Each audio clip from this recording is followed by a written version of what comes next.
Hey guys, my name is Physiotherapy and I'm a host for Founders Connect. On this show, I have conversations with amazing entrepreneurs and operators in the African tech ecosystem. Today, I'm having a conversation with Kemi. She's the founder and CEO of BabyMigo. It's one of my favorite products because they do something that's completely different from most of the companies that we featured here. So stay and make sure you watch this video to the end. Welcome to my YouTube channel. I'm Physiotherapy, a change maker, professional, and creative who is passionate about growing people and growing businesses. Like, comment, subscribe to my channel, and please always share my videos. It promises to always be impactful and insightful.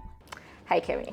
Hi, Piz. How you doing today? Very well, thank you. Thank you for having me. Thank you so much for honoring this invitation. We're very excited. Collectively, the entire crew is excited to have this conversation with you. Thank you. Okay, so I mean, I know you watch a couple of my shows, but one of the key things that I really like to do is to focus it on the people, right? Like, really want to hear your story. And then eventually we'll talk about like the company and what you're currently building. And the story doesn't start until you learn like your background. So like, tell me as much as you can, as much as you're willing to share about where you grew up, how you grew up, what it was like. Okay, so I grew up in Lagos. I mean, I've done everything in Lagos from, I was given birth to in Lagos. I went to University of Lagos. I served in Lagos. Like, I think my parents just didn't want me to leave Lagos. So I grew up in Lagos. I grew up in a very loving, close-knit family. I grew up in a very close-knit family, and like I said, my parents are actually teachers. So my dad is a retired principal, and my mom is also a retired teacher who worked with the Lagos State government and rose to deputy director level up until she retired. So I feel like that sort of contributed a lot to how my parents trained me. Right. You know, they were very, very invested in, every little thing. I always make a joke that even when I went for like my jam and, post-UTM and all that kind of stuff, my mom would always like follow. She would be the one to hold me, take me there. She would stay outside the hall, wait until I'm done with the exam, and then say, okay, are you done? Well done. So my mom is, my parents are very, very caring and, all that kind of stuff. So I went to primary school and secondary school as well in Lagos. And then my secondary school was the school where my dad was a principal. So I can imagine I had to be proper. I had to be proper because, and I remember, this is just a random story. I remember then this midnight call thing just started. And it was fun to me. I didn't even have any boyfriend, to be honest, at the time. And I was just having this cool midnight call with my friends. It was a conference call. It was free. And my dad just heard me. Peace, I was going to be flogged on the assembly. It was horrible. From house to assembly ground. In fact, I was going to say, that was how much I had to be, premature because my parents. But aside that, though, they're very welcoming. It was easy to talk to them. And even till now, I'm like the typical daddy's girl. So you have siblings? No, actually. Oh, so you're the only child? Yes, I am. That's interesting. What would you say was your all-time favorite childhood memory? Going out with my dad. Yeah, so we used to do like a lot of dates. So when it's like maybe my birthday, Children's Day, Easter, all that kind of stuff, I was always so excited because my dad was going to take me. So I'm going to dress up and go and get my outfits. My mom would be like, okay, I know you guys are going out, so you will dress up and they would go out and all that kind of stuff. So I think going out with my dad was... Are you guys still very close? Very, very close. Is there a lesson or two that you learned from your dad that still like guides you as a person right now? I think that when looking at then growing up and like relationship with the other party in general, I think that I just didn't have like the bias that people now have with the opposite sex. It's just because of the relationship I had with my dad. So I never really experienced any kind of negative. So I just never had that. So I never had this mindset, strict mindset, about that. No, I never had that because of the kind of relationship. It was very he is very responsible and very invested, so I just really never had that. Yeah, that makes sense, and that's really nice. So tell me about school, right? You went to Unilag, you studied physiotherapy. Did you want to study medicine? Yes. Yeah, I wanted to study medicine. So, in terms for school, I wanted to go to UI, but my dad went to Unilag, and then I also had this uncle that's very close to, of blessed memory, who also went to Unilag. So my dad, as a daddy's girl, he wanted me to go to Unilag. So eventually I was like, you know what? It wasn't the last option. So I just went and took the pursuit and all that kind of stuff. And then I got in through what they call the diploma. There's this diploma thing that they do. And then when you pass the diploma, you will get into 100 levels. So when they gave me physiotherapy for the diploma, I just felt like when I'm done, I would then move to medicine. Because if you really do well, which I eventually did. But for some reason, I had like a family friend who wanted to, move me to. I said, no, that I just find this physiotherapy thing very interesting. That nobody's doing physiotherapy. You know what? I think I want want to go to medicine. Everyone is medicine. Let me just stay in physiotherapy. So I decided to stay in physiotherapy. I just found it very fascinating and just felt like it was something I would enjoy doing. So anyway, I got into physiotherapy, and then in Unilag, what happens is that like your first year, you would spend it at the University of Lagos campus, and then from your second year, they will move you to Idiaraba, Luth, and then you finish up like, so I did 4 years there. So I mean, I started to do physiotherapy. It was interesting. It was okay, but I realized that by my third year, I started to feel like, you know what, I enjoy, it was good, I was doing well, but I knew I wasn't going to like do clinical physiotherapy. And even if I had done medicine, I mean, thinking about it and reflecting, I'm not quite sure I would also have practiced, you know. I started to realize that I was very interested in other things in healthcare, like, you know, healthcare administration, you know, all that kind of stuff. Tech wasn't what it is now. Yeah. So it's very hard for me to say that, you know, I was interested in tech at that time, because I mean, it was like 2009, 2010. So it was just health. Yeah, it was just health. I just knew that, you know, I was going to do stuff in health. Okay, so I think that what was also a turning point for me was in my 300 or 400, I can't even seem to remember right now, I decided to contest. So I had taken several positions on like the departmental level, but then the College of Medicine has like this unified body called COMSA. And it's like a student union government for, you know, those in low. So it covered like every department, medicine, physiotherapy, pharmacy, all that kind of stuff. So I decided to contest for vice president, and it was very unusual. What was very unusual was that, you know, the department I was coming from, physiotherapy, I'm not quite sure anyone from physiotherapy had gone for that position, and it was big. It was serious business then. Like it's literally like I would always say that it's a mirror of like the Nigerian politics. That's how it was. Like you have to do posters. You go to classes to campaign. You would go to rooms. You would take like pictures. You would come up with a tag. All that kind of stuff. So it was very major for me, and I feel like that was a very turning point for me in school. My parents, as usual, were very supportive. In fact, my mom was scared, but my dad, he even sent money for my campaign. He sent money for he said, go, that's my daughter. So anyway, I contested for that, and then when I eventually won, because I had... Also, you did win. Oh yeah, I did win. I had someone, I think from pharmacy, who contested against me, but that was a game changer for me, because it sort of exposed me to leadership. It exposed me to managing people. You had to you were responsible for everyone in school, literally. So it was a turning point for me, not just in school, but I think in life in general. That experience was definitely, it was mostly because of the leadership angle from it. Yes, it was a leadership angle, and then there was the way the thing is that the kind of exposure it also gave. So you would usually have like meetings with, apart from the provosts of the school, you would have like meetings with the vice chancellor of Unilag. You would have like external meetings. The SUG also had like an old building that we had to manage. So it was just different from what I was used to, and I feel like that kind of reiterated my exposure. Yeah. I feel like it kind of reiterated and just kind of helped me really understand that, you know what, I don't want to do clinical practice. I want to do something around leadership or around business or whatever it is, but not just the typical clinical practice. Yeah. That's interesting. So I know that when I looked through your LinkedIn, so you did radio for a while, then you went to Bora and you were like a communications officer before BabyMigo. So run me through your campaign, your career up until when you started BabyMigo. Okay, so when I finished from school, I mean, it's kind of, it wasn't like a linear path. It wasn't like just one straight line. It was kind of, you know, turnings here and there. But when I finished from Unilag, you have to like this 1 year compulsory internship. So I did it in a private hospital, a very popular private hospital in Surulere. So during that time, I had also volunteered with a body very popular too in healthcare called the Nigerian Healthcare Excellence Awards, and that experience also was it kind of opened me up to communications and media. Now for media, I'd always been involved in media from even when I was in school, right? So because of healthcare, so like I said, I've never been like a clinical practice person, but I've always enjoyed every other part of healthcare. So that kind of pushed me to media and healthcare as well. So I had like a health show on Unilag FM. I went ahead to Rhythm FM. I went to Silverbird. So it was overlapping. So you're doing media, but really about health. Yes, it was about health. Yeah. So so when I worked at Havana Hospital, I headed the women's health unit. So what we used to do then was that I think every Wednesday we would have women come to the department, and they would have to do like stuff like Kegel exercises, all that kind of medical stuff, you know, for them.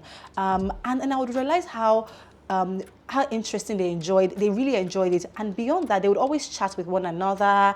I just felt like they enjoyed the community that brought.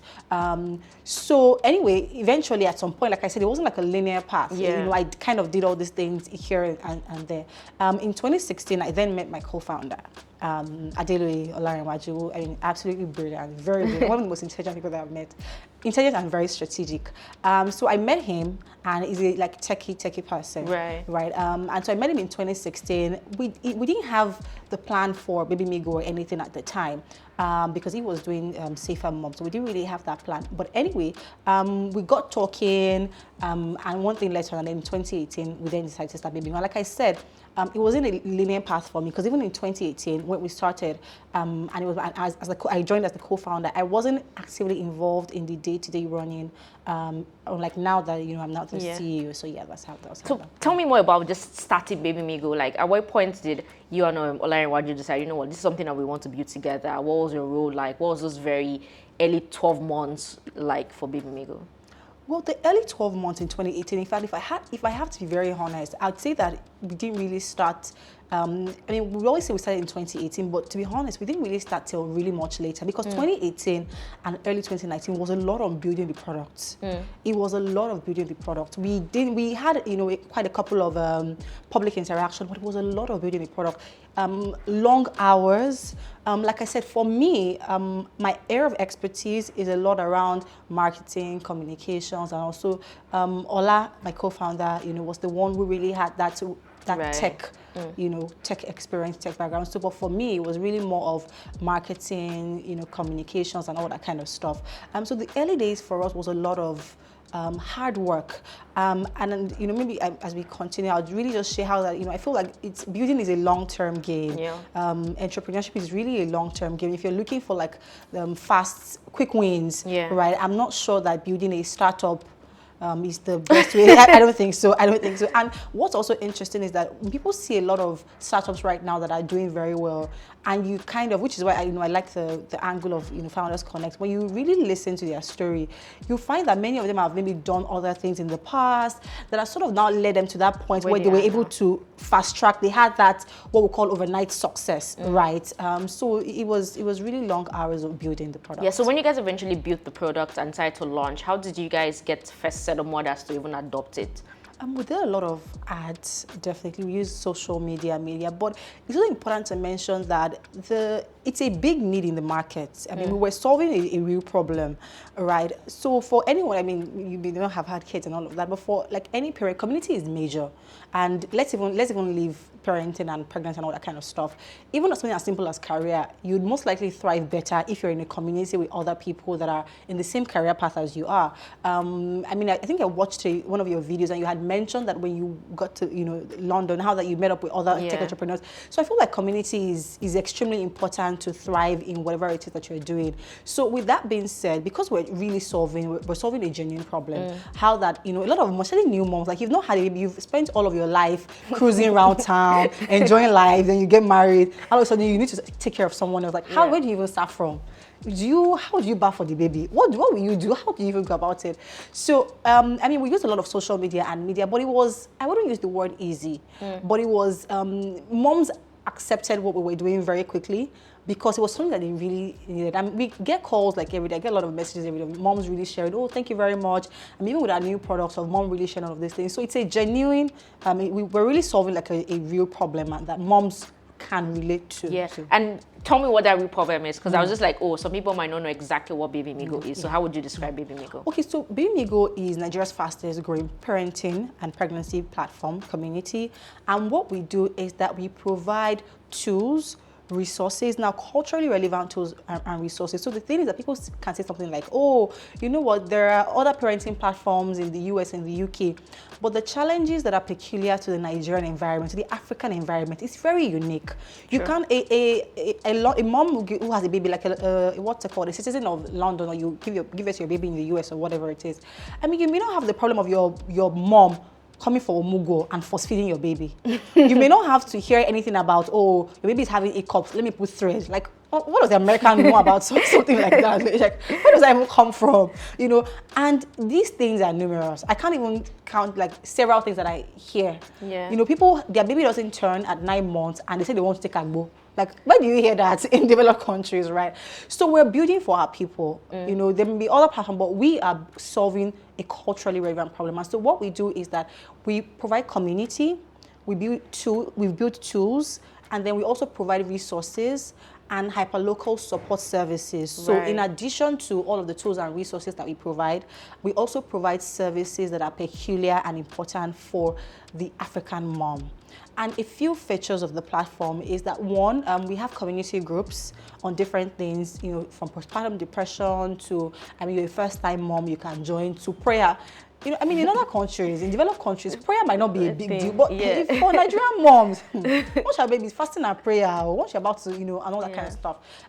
So we have different communities on the platform. Another key feature of the platform is a Q&A feature, which, in fact, the reception to that has always been amazing. So what happens is that moms can create an account on the platform, ask a question, and we have doctors and nurses on standby that answer. So we have like a roster and all that kind of stuff, and then they answer your question. That's extremely important because the big challenge as well with motherhood is that there's so many questions. I mean, if you ask an average mom whose baby is, say, 2, and you say, how many times have you had questions that you would like someone to answer? They'll say maybe 100 times. Because, and the very interesting thing about motherhood and children and all that kind of stuff is that your child won't have been doing this thing, no. And then they just maybe turn 12 months, and they just start another kind of character, behavior, you know, that you don't even, you're like, where do I even start from? Imagine a baby that was running all around all through the day, and then at night, baby starts running fever at 2 a.m. Where do you even go to? So the Q&A feature has been extremely helpful for moms. In addition to that, we also have different tools like the ovulation calculator, the baby named calendar, the immunization calendar, where you can actually put your baby's date of birth, and then it kind of shows you in the calendar format all of the immunizations that your baby needs, right, and the right dates for that. We also provide like resources on a daily basis now. So every day there's a new article or resource up on the platform on different things. Like I said, with parenting and motherhood, the questions and the resources are limitless. So we talk about different things. I mean, I think it was yesterday. The article that was it yesterday? Anyway, I can't remember. The article that we shared on the platform was about placenta. And even myself, I learned quite a lot, you know, around that, you know, how that some people in Nigeria, they use placenta for skincare, some bury, some eat, some burn. It's just... And who writes these articles?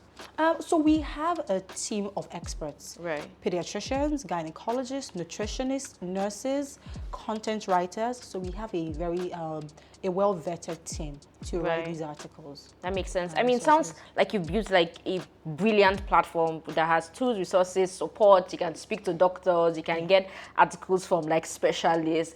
Are there any core mistakes that you guys have made though before you got to this point in how you've built BabyMigo?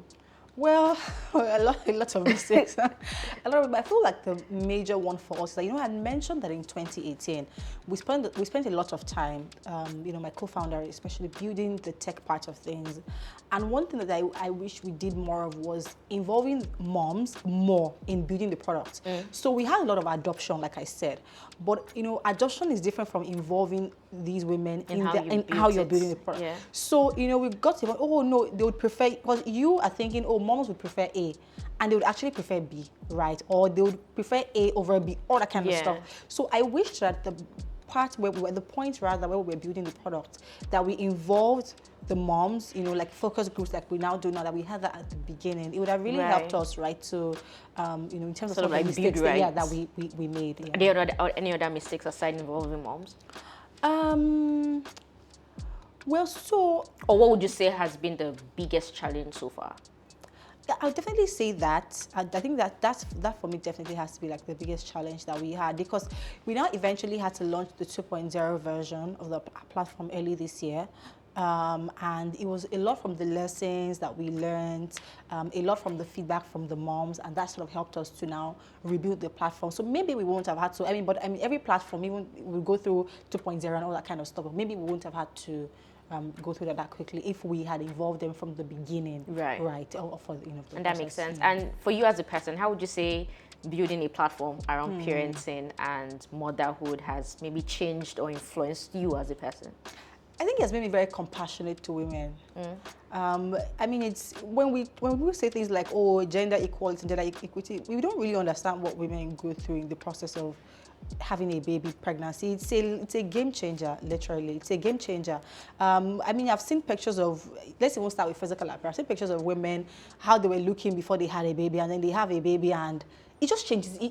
I'll use the word, it literally messes women up if you're not careful, right? From physical to even, sometimes some women just are having, what's it called, hair loss.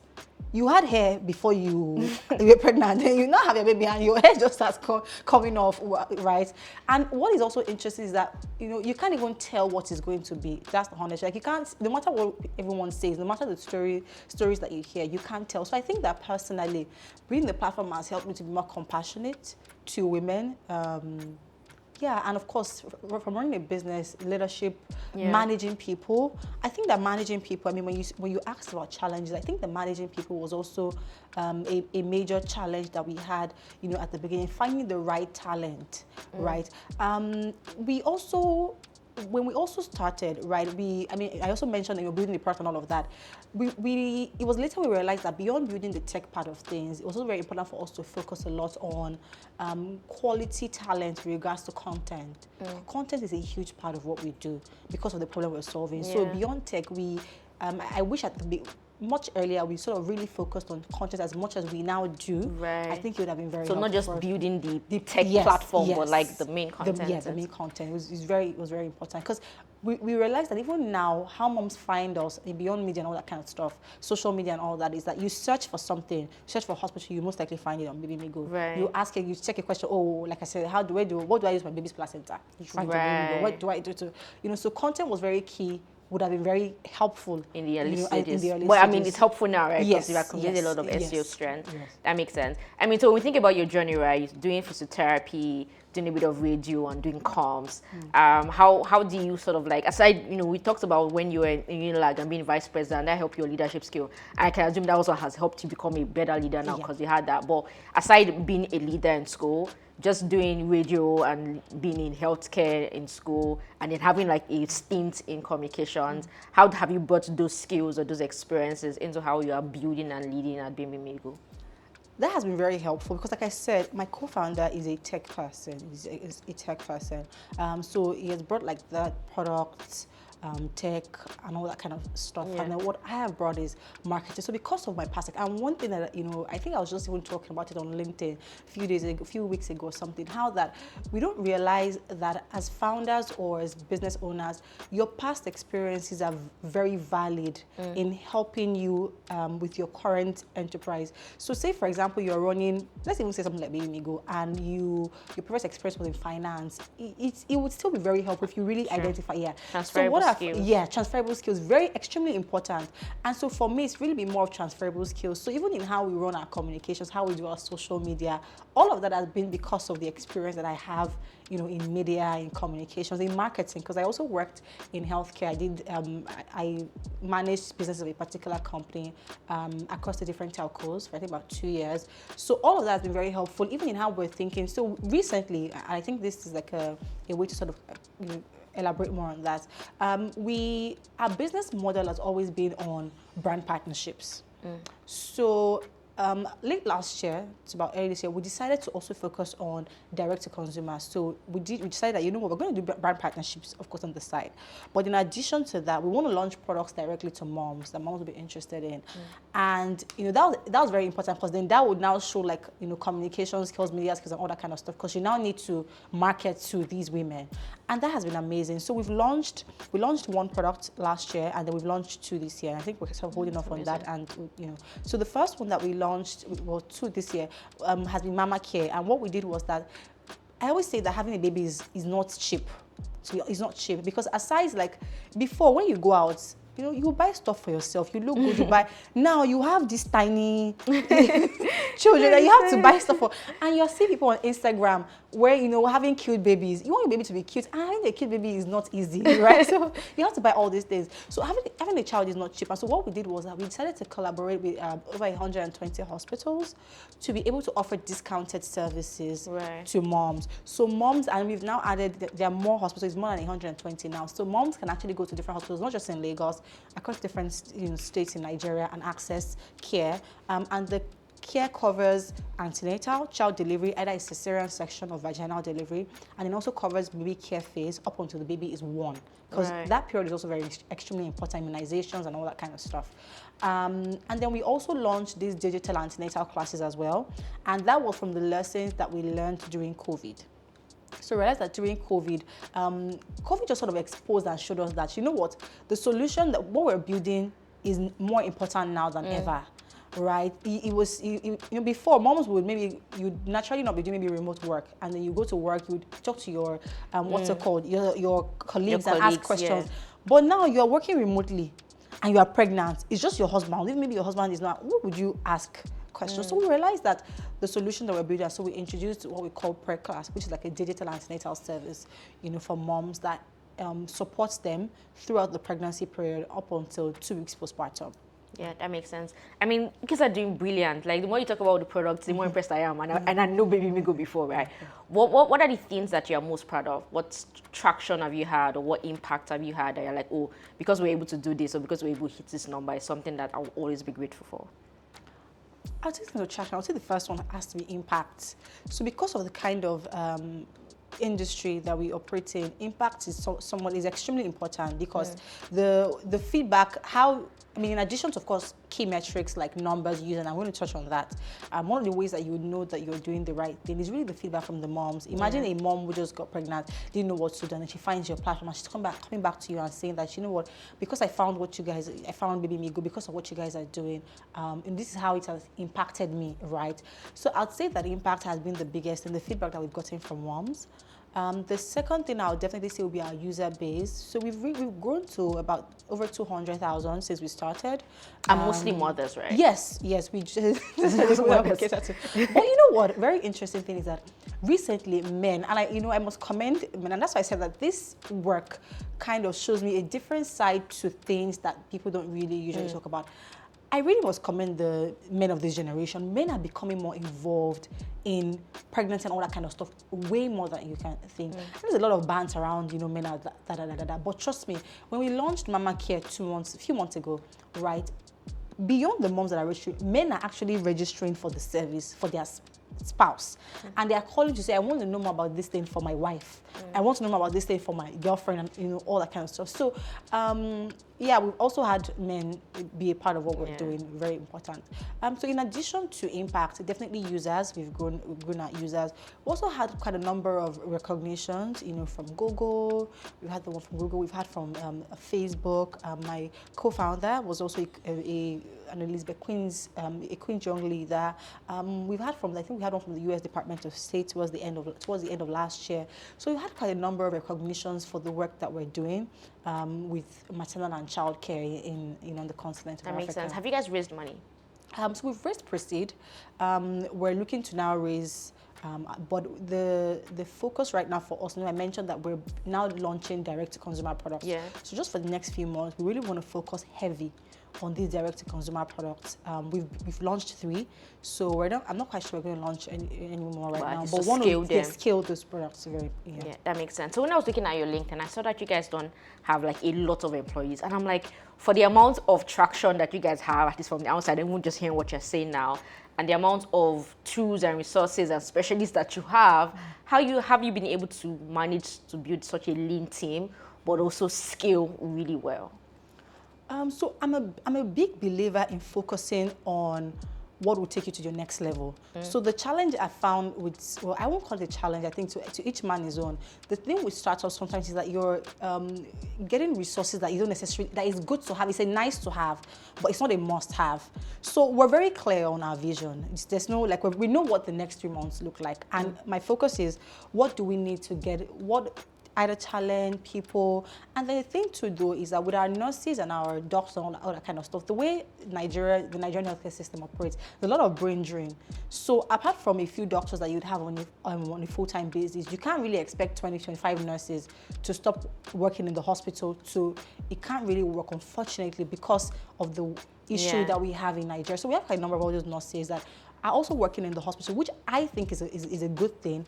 In fact, personally, when I interview the nurses that work with us or doctors and all that kind of stuff, I always make sure that they are working with women and children on a day-to-day basis.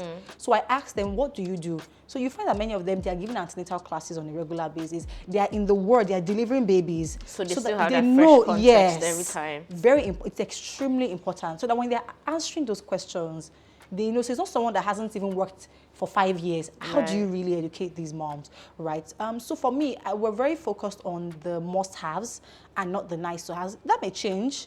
I mean, life is about change. That may change. That may change in the next few months or something. But we try to focus on, you know, what do we really need to get done in the next 3 months, and what do we need to get so done. Would I be right if I assume that most of the people who then work on your team are actually nurses and doctors, or people in the medical field who then sort of contribute content to the platform, and then people who are just there to like do Q&A, and less of maybe the in-house administrative staff? Oh, we do have in-house administrative staff on a day-to-day day. That's we have, and if we have in-house, definitely do have in-house administrative staff. And because the thing too is that, I mean, in Nigeria, if you have those kind of people, you need to have people that are coordinating them.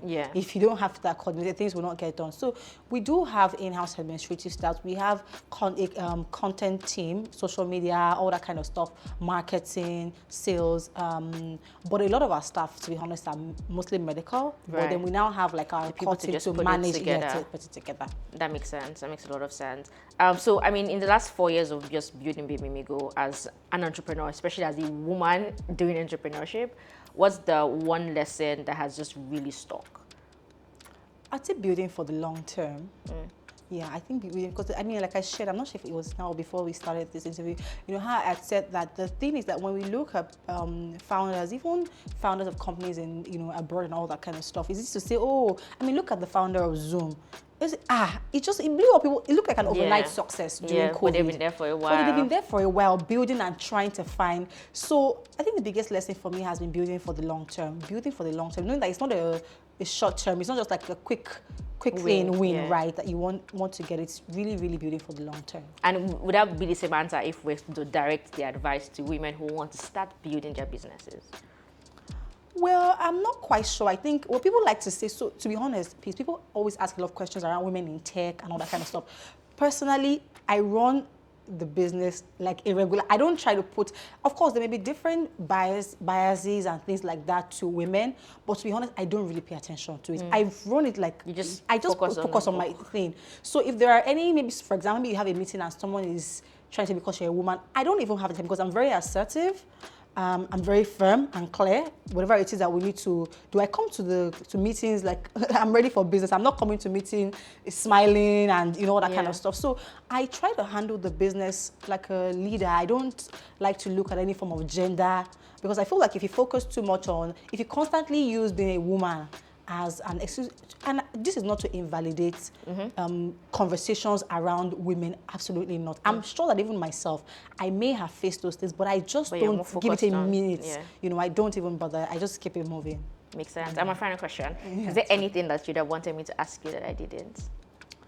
No. Or something that wanted to share, but the conversation didn't swing that way to give you the opportunity to? Well, no, not exactly. Well, I mean, I was talking about my co-founder, you know, who I'm very thankful, you know, because to be honest, he sort of was the CEO for, you know, for the early part of the business. Right, so why did you guys switch? COVID. Well, I think it was just a matter of after COVID. I think I mentioned prior to the interview that COVID was a very reflective period for us, right? And after COVID, we just realized, of course, I'm a woman, but that wasn't just the only reason. It was just more of a priority change for us, and we just felt like it was something that I could, you know, take on now fully, and it was just the perfect time for me to take on this. If you're going to go back, would you still take the role as CEO? Or absolutely, I enjoy it. I enjoy it. I absolutely enjoy what we do. I enjoy what we do. I enjoy the team that we have. We were finally able to crack team building, so I enjoy the team that we have. I'm excited for the future.